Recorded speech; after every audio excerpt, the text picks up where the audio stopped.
Big, hairy, audacious goals. Yep, the BHAG. Now, I'm currently 2 miles into a 20-mile run. This is a long run.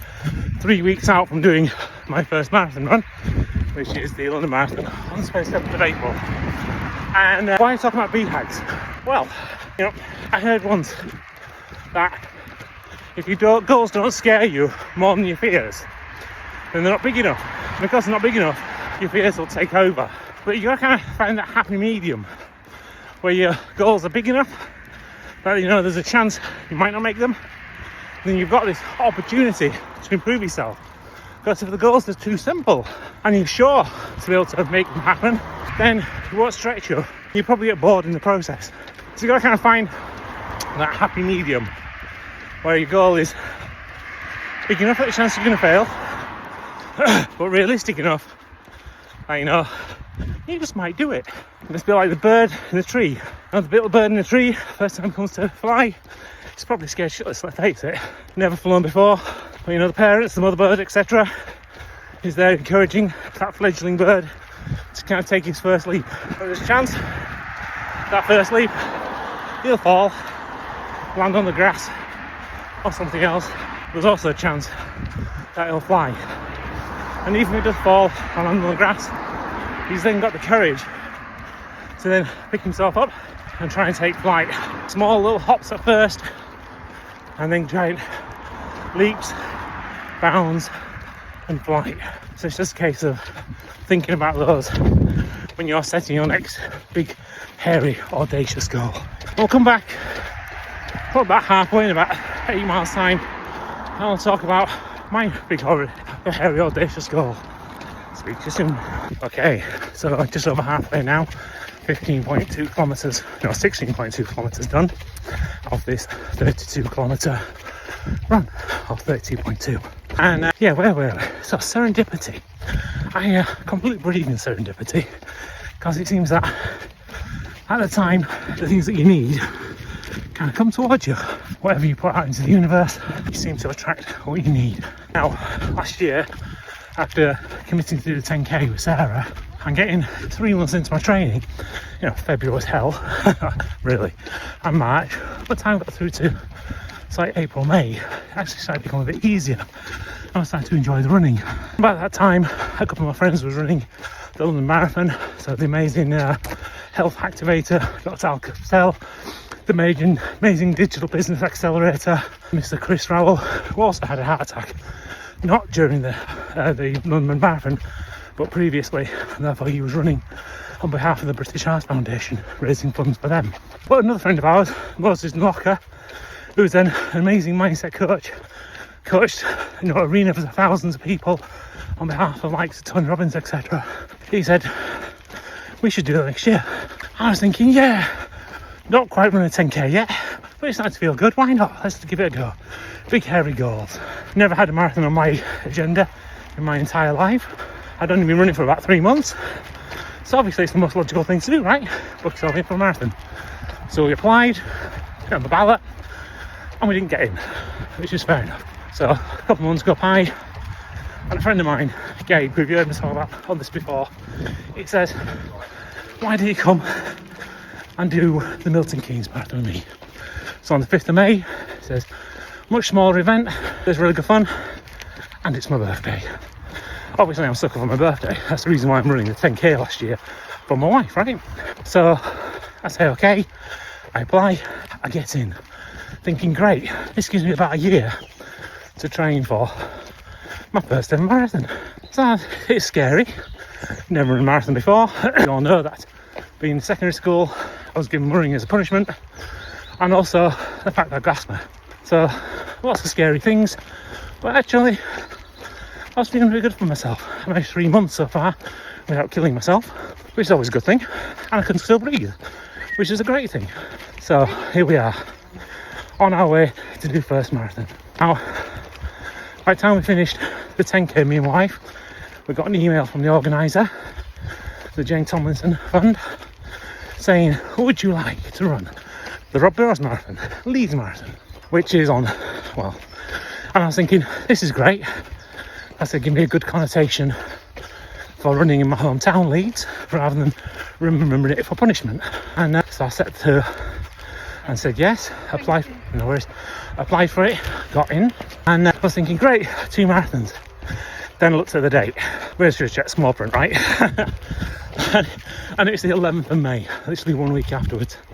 So I rang Gabe, because Gabe's an ultra marathon runner. He's run like 90 different marathons in his life. He's on his way to his centenary. And he said, don't worry about it. You'll do the mileage and training anyway, so go for it and just enjoy it. So I thought, great. And literally about a week later, I got a message from Teenage Cancer Trust saying would I run on their behalf in London Marathon, which is on the 27th of April, 1 week before Milton Keynes. So that means now, going from not running to having to run 3 marathons in the space of 2 weeks. Now that is a big, hairy, audacious goal. But serendipity played a big part. You know what? Some days you're born for greatness. Other days you have greatness thrust upon you. It's just the way of how you bring yourself up and say, actually, I'm going to shape up, I'm going to do this. I'll continue when we get towards the end. Okay, 2k to go. 2k, that's the 2k completed on this training run. 3 weeks. So all left 3 weeks. And then we've got 2 weeks of craziness. So, back to the good old BHAGs. What's it take to achieve your BHAG? I believe there's some simple things it takes. First of all, is the inspiration to set yourself a BHAG. Just do it. You know, get inspired by something you see, something you hear, something new. Get inspired maybe by somebody else that's doing something. And then take that inspiration, set yourself an aspiration of something you want to do, but realise that's at that point you then need to put the perspiration in to make it work. And that's where the next key comes in, is your motivation. Alright, so set your motivation. Why are you doing this? Yeah, why am I doing this? But the why becomes quite important. And make your why multifaceted. For some people, it might be purely about themselves. For some people, it might be about the family. For some people, it might be about the community or something bigger. But actually, if you can amalgamate many of these different facets into one, then all of a sudden you get a superpower, because you've got such a big reason why to do it that you can just get behind it. So like for this, you know, my first reason is I don't want to go back to being that really big guy that I used to be, the person who had the brain fog, the lethargy, the fatigue, etc. So every year I set myself a bigger goal, because a person without a goal is like a ship without a rudder. You're going to end up anywhere, and it might not necessarily be the place you want to go. On top of that, I think about how many other people can I tell about this, so that actually I'm putting myself under some social pressure, some social proof that I can do this. And by sharing it also, I think others might be able to do something similar. So it's my bit about helping others as well. And also, if I can get something bigger, something that's bigger than me. So previously on some of the other big goals we've done it on behalf of people like the RNLI. On this one, we've done it on behalf of the Teenage Cancer Trust. And then shared that message with as many people as we can. So I had the support of all the communities, the various people that I've worked with, the various organisations I'm part of, it's the Professional Speakers Academy, and we're part of the Digital Business Academy. All these people really want to help. People like BBC Radio have been behind me and helping me spread the word. So it's great having that support. So that's your motivation. And then that helps keep us do the work. But then we're into, you know, the consistency, the repetition, the perseverance to make that happen.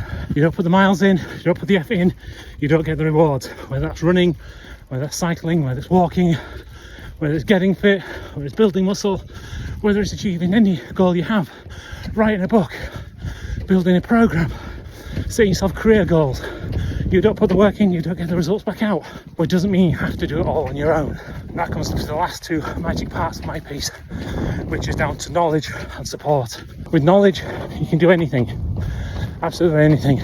But if you have support, you can do a lot more, a lot quicker. Because some people know a lot more than you do. They've been through it. So gather those people around you, because you'll be surprised how many people want to help you. And I've been blessed with a beautiful community of people who wanted to support me on this journey all the way through it. And on this specific task, I try and run 3 marathons, you know, by people like Gabe, the ultramarathon runner and social impact specialist. Amazing guy. I couldn't have done half of this without him. You know, even simple things like hitting the wall at 27 kilometres like I did today. All my performance drop from 6.5 minutes per kilometre to 7 minutes per kilometre. Without knowing from him what happens, I could possibly would have stopped. People like Claire Fudge from Fourth Dimension, who was absolutely amazing and instrumental in getting my fueling strategy right, and absolutely been amazing for making that work for me, meaning that I've not had the massive slumps and dips in my performance, and means I've recovered a lot better. But then also people like Dr. Alka, who looked over all my biosignals and found little tweaks that we could make that actually made a massive difference by just targeting specific enzymes and hormones that I was deficient in and just tweaking them, which made it feel like I was buzzing literally, and was giving me extra energy each and every day to do that. But most of all, thankful for my family, you know, like Hannah here behind me, who this week has cycled with me on the 32 kilometres, bringing extra water and keeping me company, like Sarah last week and every single week, to be honest with you, who's helped bringing me water, helped me food and everything else, been an amazing supporter. Or my son Dom, who on the several days I've been on lunchtime runs and probably bitten off slightly more than I could chew for timing or whatever, has come pick me up when I've done the mileage, or would have taken longer to get home than I really had. So I'm blessed with so many great supporters. So look at who's in your life, who are your great supporters, and get them to help in your BHAG. Of course, you'll be really surprised. They'll be really happy to support you. I'm blessed to know that they've had that little bit of input into what is a big challenge for you. And when you get to the end and you've accomplished your BHAG, don't stop there, set your next one.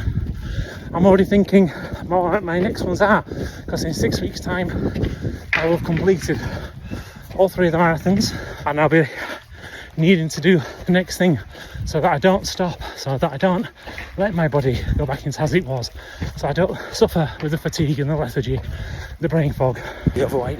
So for me, the next task I've got is going to do I'm going to build a team to go climb Kilimanjaro at the end of September, so I'm excited for that one. And then maybe next year, just maybe, for my 50th birthday, I'll do a 50 ultra. Whether that's 50k or 50 miles, not too sure yet. You've heard it here first, and that way I can keep improving those, and I can keep supporting others as well. Have an absolutely super day ahead. Whatever it is you're doing, enjoy life. Got one life, live it right. Bye bye for now.